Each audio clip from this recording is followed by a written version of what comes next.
नमस्कार दोस्तों, कैसे हो आप सभी का स्वागत है आपके अपने YouTube channel vacancy update with Nitesh में। आज हम लेकर आए मध्य प्रदेश जीके से बहुत ही इम्पोर्टेंट क्वेश्चन। ये हमारा पार्ट 2 है। पार्ट फर्स्ट आपने देखा ही होगा।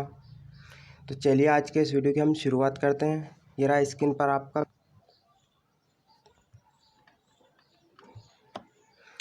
वर्तमान में मध्य प्रदेश में जिलों की संख्या है।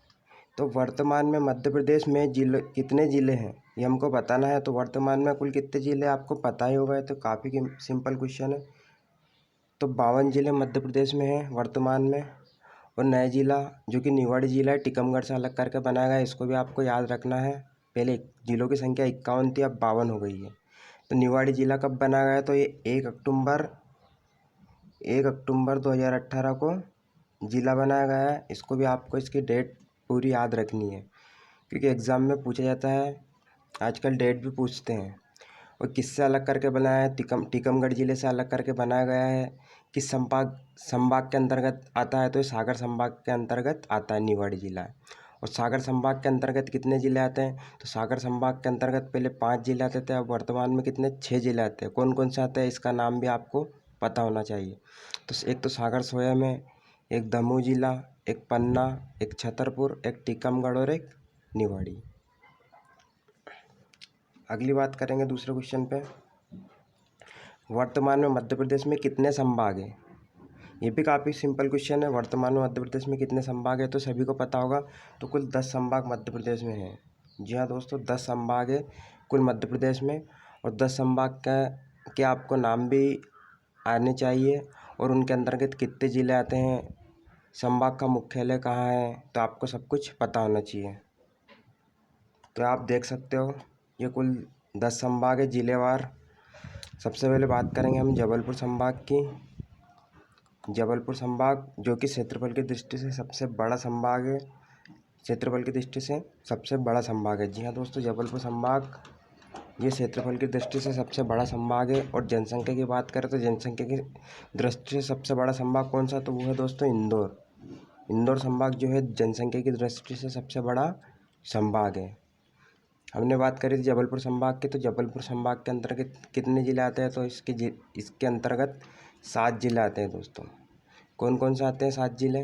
तो जबलपुर स्वयं, एक कटनी, एक नरसिंहपुर, छिंदवाड़ा, सिवनी, मंडला और बालाघाट। 7 ज़िले इसके अंतर्गत आते हैं। ये क्षेत्रफल से सबसे बड़ा संभाग है। सर्वाधिक साक्षर वाला संभाग है। जी हाँ दोस्तों, मध्य प्रदेश में सबसे ज़्यादा साक्षरता जिला किसका है? जबलपुर की है। 82% कुछ इसकी साक्षरता है। इंदौर संभाग, तो इंदौर संभाग के बारे में पता है, जनसंख्या में सबसे बड़ा संभाग है। ठीक है दोस्तों, और न्यूनतम साक्षर वाला संभाग है। अगले बात करेंगे भोपाल संभाग। तो मुख्यालय राजधानी भोपाल है। भोपाल संभाग की बात करेंगे तो चौथे संभाग पे आएंगे तो ग्वालियर संभाग, 5वां रीवा संभाग, 6वां उज्जैन संभाग, सागर संभाग, चंबल संभाग, नर्मदापुरम संभाग और अंत में आता है शहडोल संभाग। कभी कभी क्वेश्चन ऐसे पूछ सकते हैं कि 10वां संभाग कौन सा? तो वो है शहडोल। इसको 14 जून 2008 में बनाया गया था। 14 जून 2008 में शहडोल संभाग का गठन किया। तो 10वां संभाग कौन सा है? तो शहडोल संभाग है। ये भी आपको याद रखना। और शहडोल संभाग के अंतर्गत कितने ज़िले आते हैं? तो इसके अंतर्गत 4 ज़िले आते हैं, डिंडोरी, शहडोल, उमरिया, अनूपपुर। नाम सुना ही होगा आपने डिंडोरी से बात करते हैं तो सबसे कम जनसंख्या घनत्व वाला ज़िला है। मध्य प्रदेश का सबसे कम जनसंख्या घनत्व वाला ज़िला कौन सा? डिंडोरी है। 94 किलोमीटर स्क्वायर इसका घनत्व, जनसंख्या घनत्व। शहडोल, उमरिया और अनूपपुर के बारे में पता है आपको। नर्मदा नदी का उद्गम होता है अमरकंटक, अनूपपुर ज़िले के अमरकंटक पहाड़ी से होता है। ठीक है। इस शहडोल ज़िले के अंतर्गत कितने ज़िले आते हैं? तो 4 ज़िले आते हैं। नर्मदापुरम संभाग की बात कर लेते हैं। तो नर्मदापुरम संभाग के अंतर्गत कितने ज़िले आते हैं? तो इसके अंतर्गत आते हैं दोस्तों 3 ज़िले। जी हाँ दोस्तों, एक तो होशंगाबाद आता है, एक बैतूल आता है, एक हरदा आता है। तो होशंगाबाद का नाम बदल कर नर्मदापुरम रखा है, आपको पता ही होगा ये तो। बैतूल और एक हरदा। बैतूल ज़िले से बात करते हैं तो बैतूल ज़िले में आपने सुना ही होगा HMT कारखाना घड़ी का कारखाना बहुत पुराना, अब तो शायद बंद हो गया, वो बैतूल में ही है। हरदा से बात करेंगे तो सबसे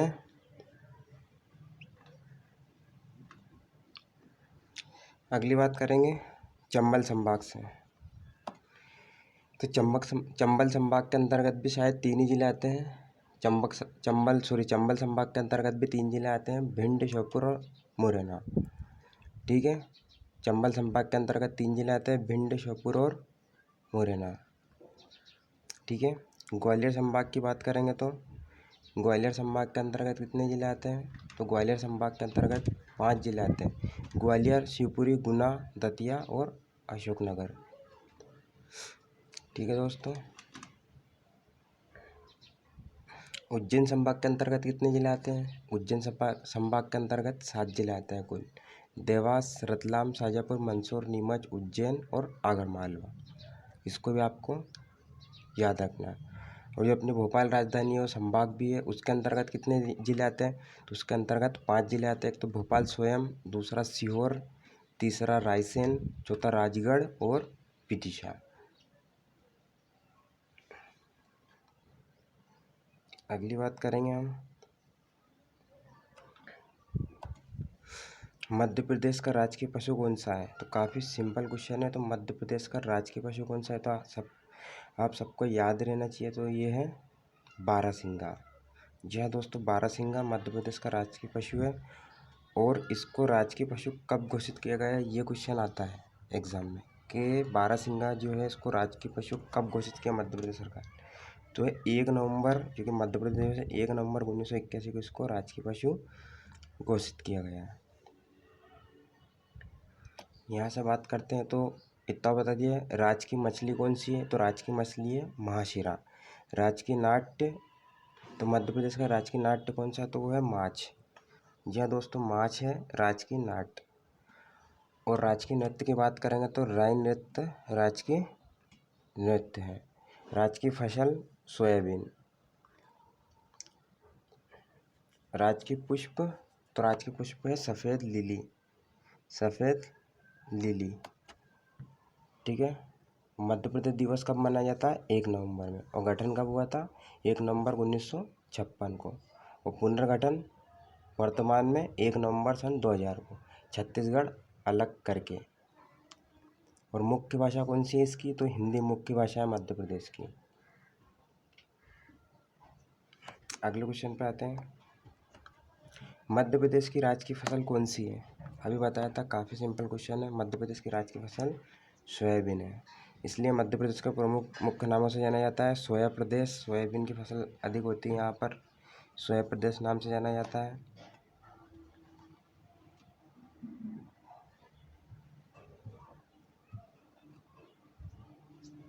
टाइगर स्टेट नाम से जाना जाता है मध्य प्रदेश को, हृदय प्रदेश नाम से जाना जाता है, और नदियों का मायका नाम से भी जाना जाता है।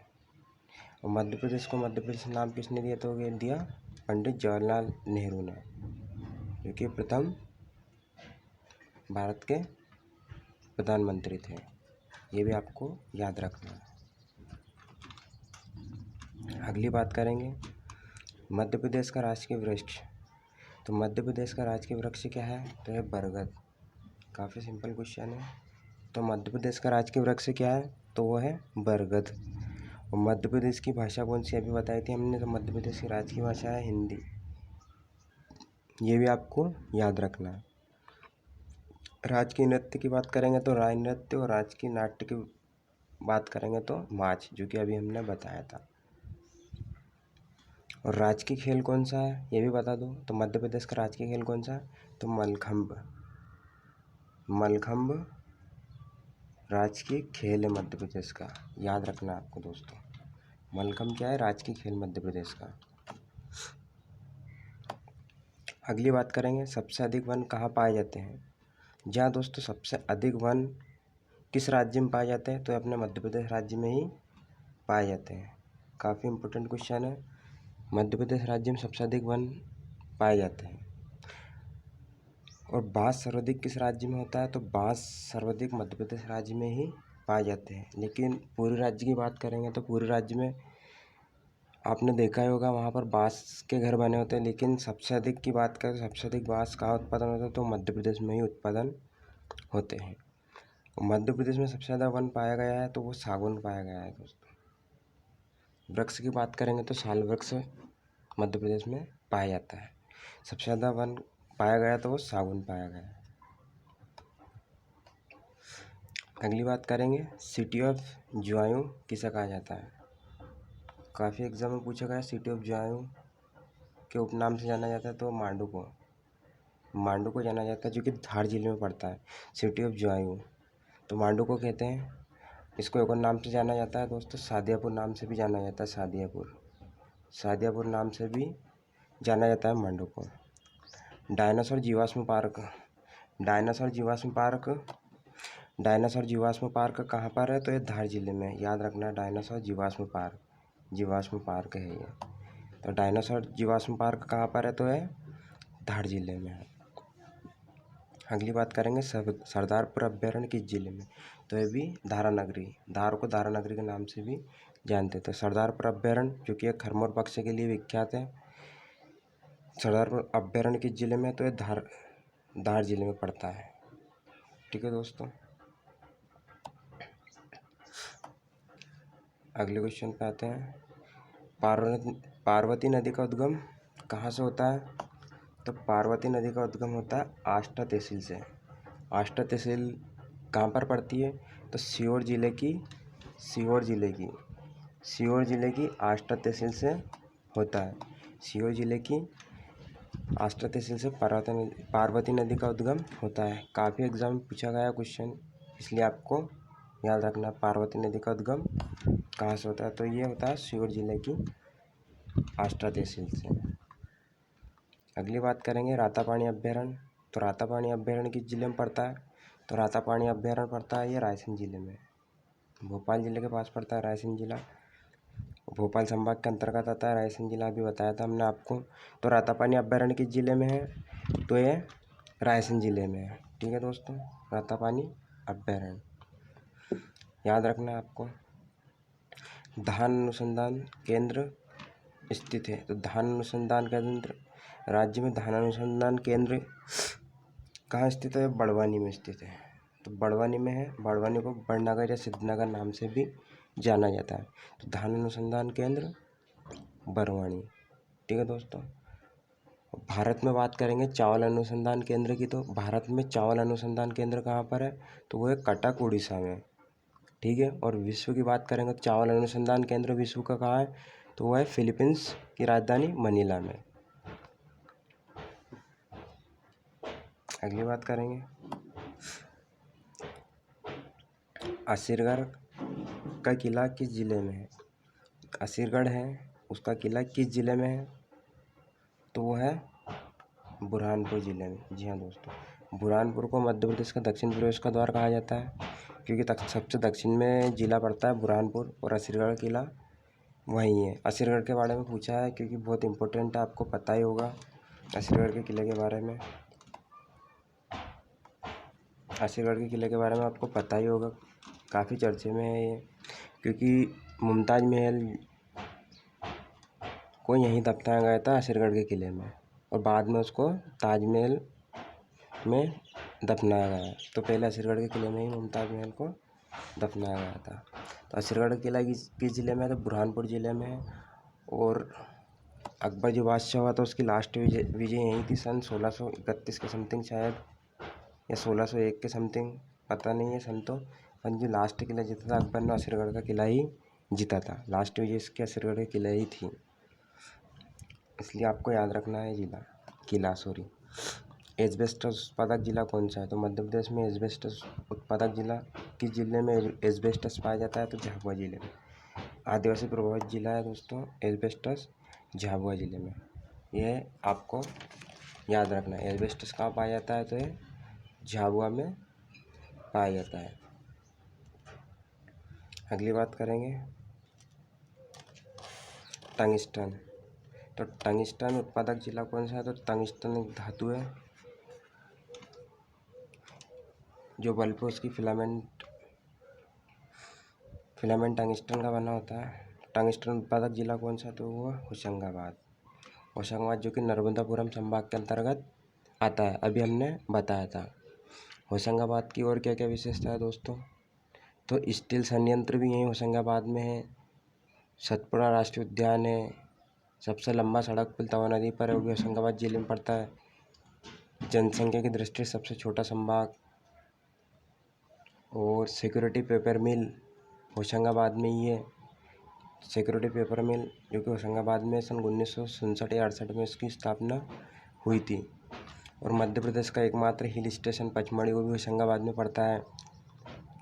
और क्या क्या विशेषता है, मध्य प्रदेश का सबसे बड़ा रेलवे जंक्शन इटारसी, वो भी होशंगाबाद में ही पड़ता है। और ये नर्मदा नदी के तट पर बसा है, तो इसकी बहुत सारी विशेषता है। आगे बात करेंगे हम। CISF परीक्षण केंद्र स्थित है, तो CISF परीक्षण केंद्र कहाँ स्थित है, तो बड़वा में है दोस्तों। बड़वा जो कि खरगोन जिले में पड़ता है शायद। तो CISF परीक्षण केंद्र कहाँ है, तो बड़वा में है।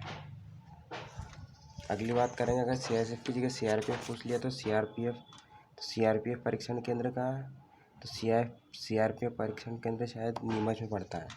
CRPF परीक्षण की पूछे तो नीमच में, और CISF की पूछे तो वो है बड़वा में। अगली बात करेंगे, पूर्वी निमाड़ नाम से जाना जाता है, तो पूर्वी निमाड़ निमाड़ क्षेत्र जो है पूर्वी निमाड़ के नाम से खंडवा को जाना जाता है। पूर्वी निमाड़ खंडवा जिले को जाना जाता है, और पश्चिमी निमाड़ खरगोन जिले को पश्चिम निमाड़ के नाम से जाना जाता है। अगली बात करेंगे, कालूजी महाराज का मेला किस जिले में लगता है, तो कालूजी महाराज का मेला कहाँ लगता है, तो खंडवा में। पूर्वी निमाड़ क्षेत्र में लगता है कालूजी महाराज का मेला, खंडवा में। पूछा जाता है, कभी खंडवा नाम नहीं आता, पूर्वी निमाड़ आ सकता है। अगली बात करेंगे हम, देश का सबसे बड़ा सोयाबीन संयंत्र स्थित है। देश का सबसे बड़ा सोयाबीन संयंत्र स्थित है, तो आपको पता होगा देश का सबसे बड़ा सोयाबीन संयंत्र कहाँ स्थित है, तो ये स्थित है उज्जैन में। उज्जैन में देश का सबसे बड़ा सोयाबीन संयंत्र स्थित है। उज्जैन की बात करेंगे तो उज्जैन की काफ़ी विशेषता है। उज्जैन का पुराना नाम आपको पता ही होगा, उज्जैनी नाम से जाना जाता है, उज्जैनी या अवंतिका नगरी नाम से। चंद्रगुप्त द्वितीय विक्रमादित्य ने भी शायद उज्जैन पर राज किया है। और बात करेंगे, उज्जैन को मूर्तियों मंदिर एवं मूर्तियों का नगर भी कहा जाता है।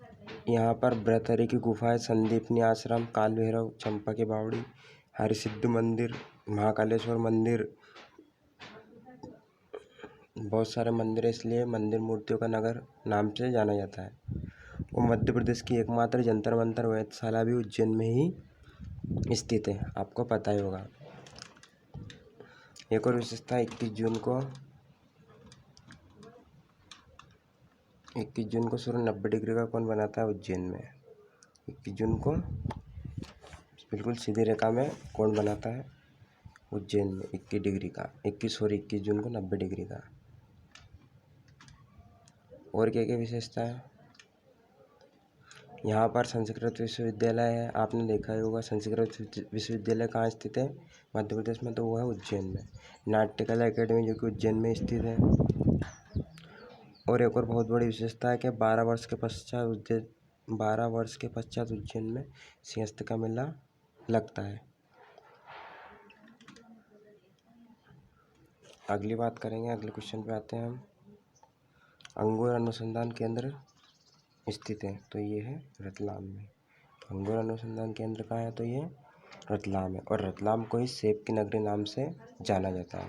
जी हाँ दोस्तों, रतलाम को सेब की नगरी नाम से जाना जाता है, ये आपको याद रखना है। रतलाम की बात करेंगे तो सेलाना फ्लोरिकल अभ्यारण्य जो कि रतलाम में, सेलाना फ्लोरिकल अभ्यारण्य जो कि खरमोर पक्षी के लिए एक प्रसिद्ध है, तो वो भी रतलाम जिले में ही पड़ता है।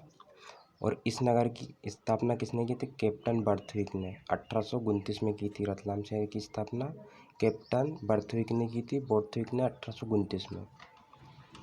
यहाँ पर प्याज व लौंग सर्वाधिक उत्पादन होता है।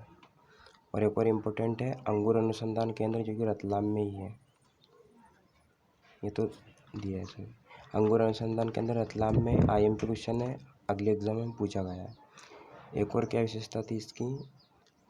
हाँ दोस्तों, जावरा जो कि रतलाम के पास पड़ता है, जावरा में शुगर मिल की फैक्ट्री है, जो कि मध्य प्रदेश की सर्वप्रथम शुगर मिल की फैक्ट्री है। मध्य प्रदेश की सर्वप्रथम शुगर मिल जावरा रतलाम में ही है। सन 1934 या 35 में इसकी स्थापना हुई थी। 1934 या 35 में इसकी स्थापना हुई थी, जावरा रतलाम में मध्य प्रदेश की सर्वप्रथम शुगर मिल। अगली बात करेंगे लेदर कॉम्प्लेक्स, चमड़ा कॉम्प्लेक्स। लेदर कॉम्प्लेक्स, चमड़ा कॉम्प्लेक्स कहाँ पर स्थित है? ये है देवास में। पूछा जाता है मध्य प्रदेश में चमड़ा कॉम्प्लेक्स कहाँ स्थित है, लेदर कॉम्प्लेक्स, तो वो है देवास में। और आयसर की फैक्ट्री भी देवास में ही स्थित है। देवास की बात करेंगे तो एक प्रसिद्ध मंदिर है, वहाँ पर आप गए होंगे, तो चामुंडा देवी का प्रसिद्ध मंदिर, जो कि देवास में ही, देवास जिले में ही पड़ता है। और देवास जिला किस संभाग के अंतर्गत आता है? तो आता है उज्जैन संभाग के अंतर्गत। और क्या क्या विशेषता है? एक विशेषता और है कि ISO प्रमाणित पहला थाना, जो कि देवास जिले में ही है। ISO प्रमाणित पहला थाना, जो कि देवास जिले में ही है। और बगलामुखी माता का मंदिर भी देवास में ही, देवास जिला में ही पड़ता है। इसको कलाओं का घर भी कहा जाता है देवास को दोस्तों, कलाओं का घर भी कहा जाता है। अगली बात करेंगे steel complex. Stainless steel complex है, स्टेनलेस स्टील कॉम्प्लेक्स है। तो स्टेनलेस स्टील कॉम्प्लेक्स किस जिले में? तो ये सागर जिले में। स्टेनलेस स्टील कॉम्प्लेक्स किस जिले में? तो ये है सागर जिले में। आपको याद रखना है स्टेनलेस स्टील किस जिले में है? सागर जिले में। काफ़ी इम्पोर्टेंट क्वेश्चन है। सागर जिले की बात करेंगे तो हम सागर संभाग के अंतर्गत कितने ज़िले आते हैं? तो 6 ज़िले आते हैं, हमने बता दिया था आपको। सागर जिले के अंतर्गत 6 ज़िले आते हैं। स्टेनलेस स्टील कॉम्प्लेक्स किस जिले में? सागर जिले में। एक और विशेषता है इसकी कि अपराध अनुसंधान केंद्र, ये दिया हमने अपराध अनुसंधान केंद्र, ये भी कहाँ है? तो ये भी सागर जिले में ही पड़ता है, अपराध अनुसंधान केंद्र। और क्या क्या विशेषता है दोस्तों?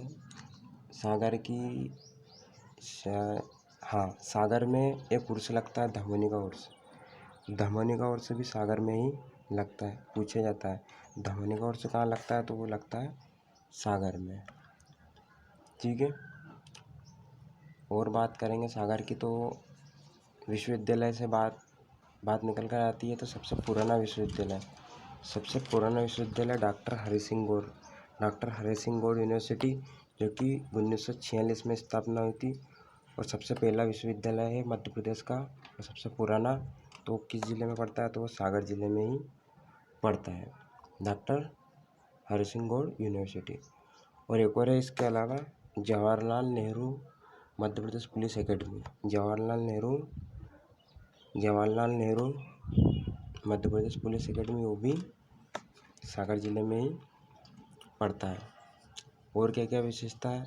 यहाँ पर मध्य प्रदेश का सबसे बड़ा अभ्यारण्य आपको पता होगा, नौरोदई अभ्यारण्य, जो कि मध्य प्रदेश का सबसे बड़ा अभ्यारण्य है, वो भी सागर जिले में ही पड़ता है। सबसे बड़ा अभ्यारण्य नौरोदई। और सबसे छोटे की बात करें तो राला मंडल, जो कि इंदौर में पड़ता है, और राला मंडल। और राष्ट्रीय उद्यान की बात करेंगे तो सबसे बड़ा राष्ट्रीय उद्यान कान्हा किसली, जो कि मंडला जिले में पड़ता है। अगली बात करेंगे एकमात्र उद्यानिक महाविद्यालय। जी हाँ दोस्तों, एकमात्र उद्यानिक महाविद्यालय कहाँ है? तो है मंदसौर जिले में। एकमात्र उद्यानिक महाविद्यालय कहाँ है? तो ये मंदसौर जिले में है। मंदसौर जिले में एकमात्र उद्यानिक महाविद्यालय। मंदसौर की बात करते तो अफीम उत्पादक जिला, हमने बताया था अगले वीडियो में आपको, अफीम उत्पादक जिला मंदसौर है। मंदसौर का किला का निर्माण, मंदसौर में बहुत प्राचीन किला है, उसका निर्माण अलाउद्दीन खिलजी ने करवाया था। यहाँ पर स्लेट पेंसिल बनाने का कारखाना भी स्थित है। और एकमात्र पशुपतिनाथ मंदिर, जो कि मंदसौर जिले में ही पड़ता है।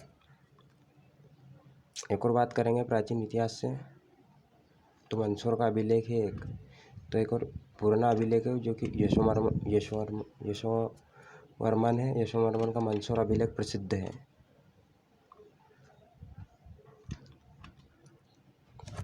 अगले क्वेश्चन पे चलते हैं। वन्यजीव अभ्यारण्य, तो कुछ वन्यजीव अभ्यारण्य हम देख लेते हैं। तो सबसे पहला आता है बगदरा। तो बगदरा वन्यजीव अभ्यारण्य किस जिले में पड़ता है? तो ये सीधी में पड़ता है दोस्तों। सीधी जिला जो कि सबसे पूर्वी जिला माना जाता है। सीधी सिंगरौली 2008 में जिला बनाया गया था। सीधी से सिंगरौली और झाबुआ से अलीराजपुर, 2 जिले का गठन हुआ था सन 2008 में। सीधी से सिंगरौली और झाबुआ से अलीराजपुर। तो बगदरा वन्यजीव अभ्यारण्य कहाँ पर है? तो सीधी जिले में। इसका क्षेत्रफल की बात कर लेंगे तो 280 लगभग इसका क्षेत्रफल है किलोमीटर स्क्वायर में।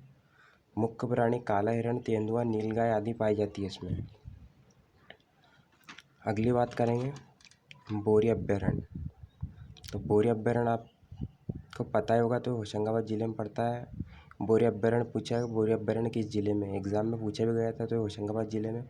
और इसका क्षेत्रफल क्या है? 518 किलोमीटर स्क्वायर। अगली बात करेंगे फेन अभ्यारण्य, तो मंडला जिले में पड़ता है। अगला है गांधी सागर। तो गांधी सागर अभ्यारण्य जो कि मंदसौर जिले में पड़ता है।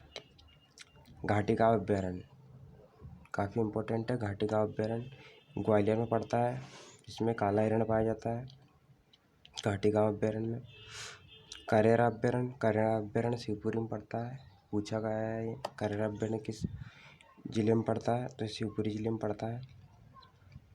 केन अभ्यारण्य छतरपुर में और सिवनी देवास सीहोर में। और नौरोदय सबसे बड़ा जो कि सागर में हमने बताई है। इसका क्षेत्रफल और याद कर लेना 1034 किलोमीटर स्क्वायर इसका क्षेत्रफल है। पचमढ़ी अभ्यारण्य यह होशंगाबाद में पड़ता है। पनपटा शेडोल में। पालपुर कुणो अभ्यारण्य ये सोनपुर में पड़ता है। बहुत ही IMP है। पालपुर कुणो अभ्यारण्य पूछा गया है हर एग्जाम में। तो पालपुर कुणो अभ्यारण्य का पड़ता है श्योपुर जिले में, जो कि चंबल संभाग के अंतर्गत आता है श्योपुर जिला।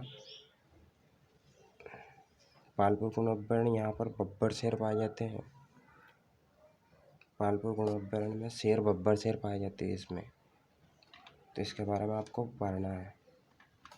अगली बात करेंगे तो रक्षागारी कारखाना स्थित है। तो रक्षागारी कारखाना कहाँ स्थित है? तो जबलपुर में। रक्षागारी कारखाना जबलपुर में है, आपको याद रखना है। जबलपुर संभाग है। जबलपुर संभाग की बात करेंगे तो बहुत कुछ विशेषता है जबलपुर संभाग के दोस्तों। क्षेत्रफल में सबसे बड़ा संभाग है। बेड़ाघाट धुआंधार जलप्रपात यहाँ पर स्थित है। नर्मदा नदी के तट पर बसा जिला है। रूपनाथ में अशोक का अभिलेख मिला है, वो भी जबलपुर में स्थित है।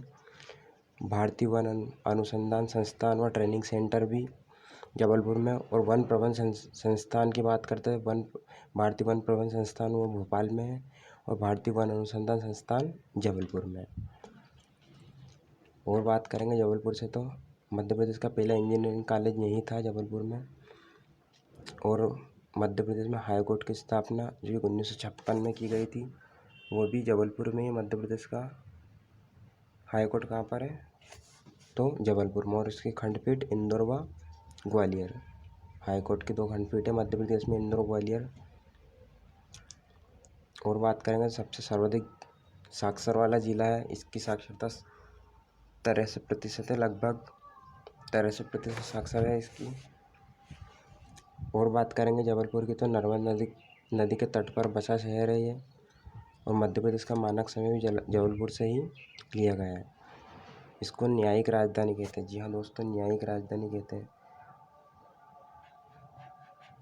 न्यायिक राजधानी कहते हैं जबलपुर को। तो मध्य प्रदेश की न्यायिक राजधानी कौन है? तो वो जबलपुर है। और राजस्व राजधानी की बात करेंगे तो ग्वालियर। और संस्कार राजधानी की बात करेंगे तो उज्जैन, संस्कृत राजधानी। ठीक है दोस्तों।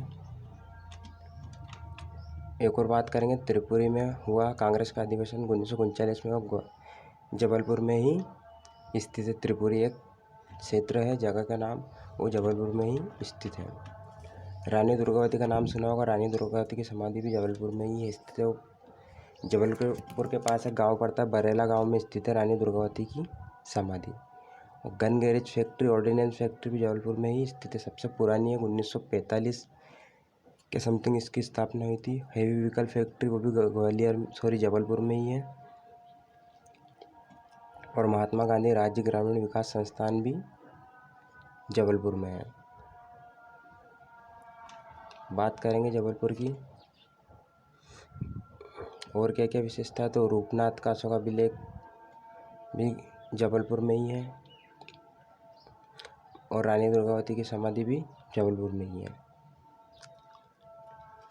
अगली बात करेंगे तो ग्वालियर राज्य के संस्थापक कौन है, तो ग्वालियर राज्य के तो महादजी सिंधिया ग्वालियर राज्य के संस्थापक हैं। ग्वालियर राज्य के संस्थापक कौन है, तो महादजी सिंधिया ग्वालियर राज्य के संस्थापक है। आपको याद ही होना चाहिए, इसको राजस्व राजधानी के नाम से जाना जाता है ग्वालियर को।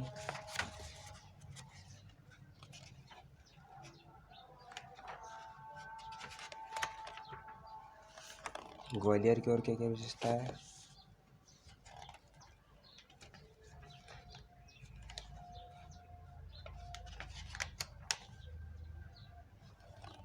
महादजी सिंधिया।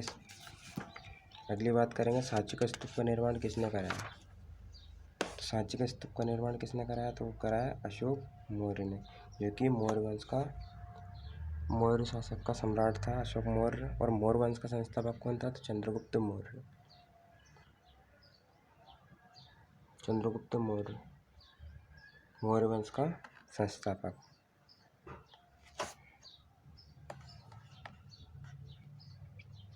अगली बात करेंगे मध्य प्रदेश के खनिज एवं उनके क्षेत्र, तो मध्य प्रदेश के प्रमुख खनिज एवं उनके क्षेत्र है तो लोहा अयस्क। सबसे पहले बात करेंगे लोहा अयस्क की, तो लोहा अयस्क मध्य प्रदेश के किस किस जिले में पाया जाता है, तो एक तो मंडला जिले में, बालाघाट, जबलपुर और विदिशा, 4 जिले में पाया जाता है लोहा अयस्क। ऐसे ही मैग्नीज की बात करेंगे तो मैग्नीज कहाँ पाया जाता है, तो मैग्नीज बालाघाट, छिंदवाड़ा, झाबुआ, खरगोन। टंगस्टन की बात करेंगे तो अभी बताया था हमने होशंगाबाद में एकमात्र टंगस्टन होशंगाबाद में पाया जाता है, अगरगांव में पाया जाता है टंगस्टन। ये पूछा जाता है एग्जाम में, टंगस्टन मध्य प्रदेश के किस जिले में पाया जाता है, तो आगरगांव में होशंगाबाद में पाया जाता है। सूरमा, जी हाँ दोस्तों, सूरमा का पूछा था, सूरमा मध्य प्रदेश के किस जिले में, तो है जबलपुर में। संगमरमर भी जबलपुर में ही पाई जाती है, सफ़ेद संगमरमर बेड़ाघाट में, ये भी आपको याद रखना है। ग्रेफाइट के बारे में, तो ग्रेफाइट कहाँ पाया जाता है, तो ग्रेफाइट बैतूल जिले में, एकमात्र ग्रेफाइट बैतूल जिले में पाया जाता है। शीशे की बात करेंगे तो शीशा होशंगाबाद, दतिया, शिवपुरी, झाबुआ और जबलपुर में पाया जाता है। बॉक्साइट की बात करेंगे तो बॉक्साइट मंडला जिले में, फटका, करेरा, कटनी, अमरकंटक, मेनफेट। बॉक्साइट की बात करेंगे तो मंडला जिले में भी बॉक्साइट बहुत मात्रा में पाया जाता है। और तांबे की बात करेंगे तो तांबा कहाँ पर, तो बालाघाट में तांबा पाया जाता है। अगली बात करेंगे तो मध्य प्रदेश के प्रमुख मेले देख लेते हैं, पूछा जाता है 1 नंबर का क्वेश्चन। तो मध्य प्रदेश के प्रमुख मेले किस किस जिले में लगते हैं, किस किस क्षेत्र में लगते हैं, तो पूछा जाता है। सबसे पहला बाबा गरीबनाथ का मेला, तो बाबा गरीबनाथ का मेला किस स्थान पर लगता है, तो ये आगर जिले में लगता है। जी हाँ दोस्तों, आगर के बड़ौदिया में लगता है आगर के बाबा गरीबनाथ का मेला। और ये चैत्र माह के मार्च अप्रैल में लगता है, इसकी अवधि दे रखी है उन्होंने। अगली बात करेंगे नागा जी का मेला, काफ़ी इम्पोर्टेंट है नागा जी का मेला। तो नागा जी का मेला पोरसा गाँव मुरैना में लगता है। तो नागा जी का मेला कहाँ लगता है, पोरसा गाँव मुरैना में लगता है। बरमान का मेला, तो बरमान का मेला नरसिंहपुर में लगता है, ये आपको याद रखना। बरमान का मेला कहाँ लगता है, तो नरसिंहपुर में। तो बरमान का मेला नरसिंहपुर में लगता है, ये भी आपको याद रखना है। अगली बात करेंगे हम तेजा जी का मेला, तो तेजा जी का मेला कहाँ पर लगता है, तो ये गुना में लगता है, गुना जिले में लगता है तेजा जी का मेला, तो ये भी आपको याद रखना है। सिंगा जी का मेला किस जिले में लगता है, तो ये IMP है तो पीपल्या खुर्दा गांव खरगोन, जो कि पश्चिमी निमाड़ पीपल्या खुर्दा गांव में लगता है सिंगा जी का मेला। काफ़ी IMP है, ये पूछा गया एग्ज़ाम में, इसलिए आपको याद रखना है।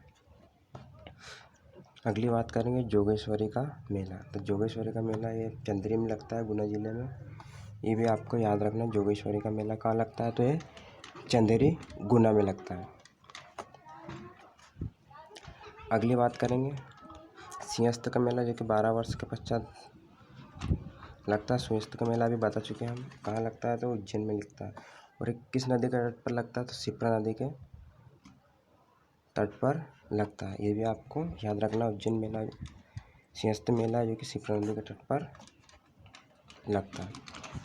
हीरा भूमिया का मेला कहाँ लगता है? तो गुना ग्वालियर क्षेत्र में। हीरा भूमिया का मेला कहाँ लगता है? तो गुना और ग्वालियर के क्षेत्र में लगता है। अगली बात करेंगे कान्हा बाबा का मेला। तो सोडलपुर होशंगाबाद में कान्हा बाबा का मेला लगता है। एक और IMP है महामृत्युंजय का मेला। तो महामृत्युंजय का मेला बसंत पंचमी में और शिवरात्रि को लगता है। ये महामृत्युंजय ये रीवा में लगता है, रीवा संभाग में। रीवा संभाग में लगता है महामृत्युंजय का मेला, आपको याद रखना है। इससे बात करेंगे सनकुआ का मेला। तो सनकुआ का भी होशंगाबाद में लगता है। इसके बाद में आता है कालू जी महाराज का मेला, अभी बताया था हमने, पीपलिया गांव खरगोन। इसके बाद आते हैं, इसके बाद कोई इम्पोर्टेंट नहीं, 3-4 मेले ही इम्पोर्टेंट है जो पूछे जाते हैं। आपको इनको याद रखना है और इनके क्षेत्र को किस जिले में लगता है ये याद रखना है। अगली बात करेंगे हम मध्य प्रदेश की भौगोलिक आकृति देख लेते हैं। तो ये मध्य प्रदेश है दोस्तों।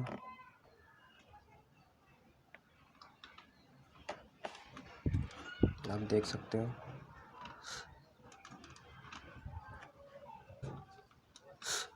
तो यहाँ पर आता है मध्य भारत का पठार, ऊपर चंबल संभाग के अंदर मध्य भारत का पठार। ये मालवा का पठार आता है। ये विंध्याचल पर्वत श्रेणी, आप देख सकते हो विंध्याचल पर्वत श्रेणी, नर्मदा सोन घाटी, और ये धूपगढ़ की चोटी, ये सतपुड़ा पर्वत श्रेणी, सतपुड़ा पर्वत, ये मैकाल पर्वत श्रेणी, आप देख सकते हो। बघेलखंड का पठार, एक कैमूर पर्वत श्रेणी, और रीवा पन्ना का पठार, भांडेर पर्वत श्रेणी, और बुंदेलखंड का पठार, और ये बुरहानपुर दर्रा, ये आपको याद रखना है दोस्तों।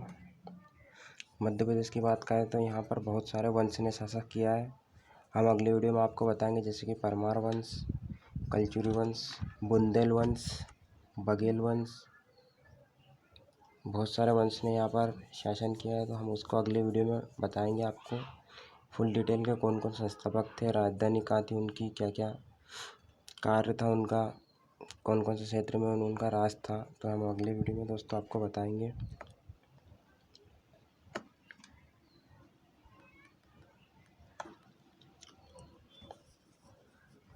दोस्तों अगर आपको हमारी वीडियो पसंद आई हो तो प्लीज़ इसको लाइक और शेयर करो, और बेल आइकन को दबाना ना भूलें।